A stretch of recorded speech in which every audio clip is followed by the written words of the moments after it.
table ronde, c'est vraiment aujourd'hui un événement unique puisque c'est un endroit où on va pouvoir rester en éveil par rapport à son métier, faire des rencontres et des échanges.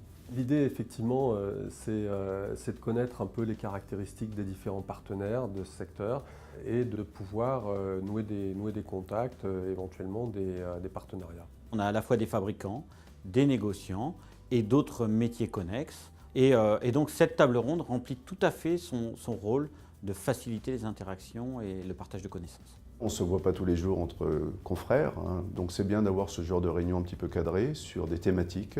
Ça nous permet d'échanger, de voir nos propres expériences et d'avancer. Le mélange de personnalités, d'individus et de représentations de sociétés, je pense que c'est la force de la table ronde. Bricomag, par le biais effectivement de Marie-Josée et Nicole, fait réellement intervenir les différents interlocuteurs sur des sujets qui sont des sujets d'actualité, de prospective. Et donc c'est toujours intéressant de percevoir ou d'entendre ou de comprendre quelles sont les positions des différents acteurs de la filière des matériaux de construction. Connaître quelles sont les attentes des distributeurs, connaître les attentes des installateurs, puisqu'on a aussi des membres de la CAPEB qui sont présents, donc on peut aussi avoir leur vision. Ça, pour moi, c'est majeur aussi. On découvre des problématiques qui ne sont plus seulement attachées à nos propres domaines, mais qui rejaillissent sur l'ensemble de la profession et surtout de la filière.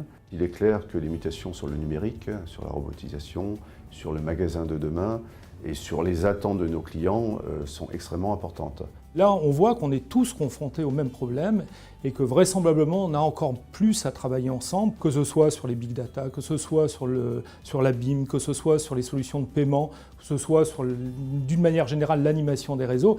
Là, on a plein de choses qui ne sont pas différentielles, qui nous rassemblent tous.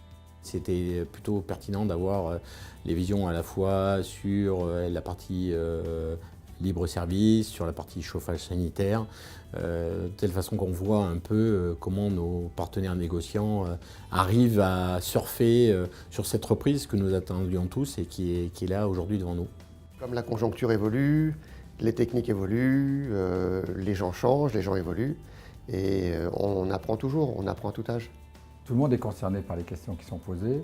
Les endroits où on peut vraiment échanger, comme c'est le cas là aujourd'hui, sont vraiment rares. Et on voit bien qu'il y a un vrai intérêt, et c'est tout à l'honneur de Marie-Josée et Nicole de mettre en place cette initiative-là. Le négoce, par essence, c'est un marché de l'homme. On demande aujourd'hui d'être présent, de former, d'informer, on demande à être reconnu. Et tous ces enjeux-là doivent être abordés à un moment donné entre professionnels pour pouvoir arriver à trouver les clés d'aujourd'hui, de demain et surtout d'après-demain. Je vois tout le monde écrire, je vois tout le monde prendre de l'autre et c'est ça qui est important. Moi je sais que je vais repartir d'ici avec 3-4 idées intéressantes sur lesquelles après je pourrai capitaliser, travailler et pourquoi pas échanger aussi avec les nouvelles rencontres que j'ai pu faire dans la journée.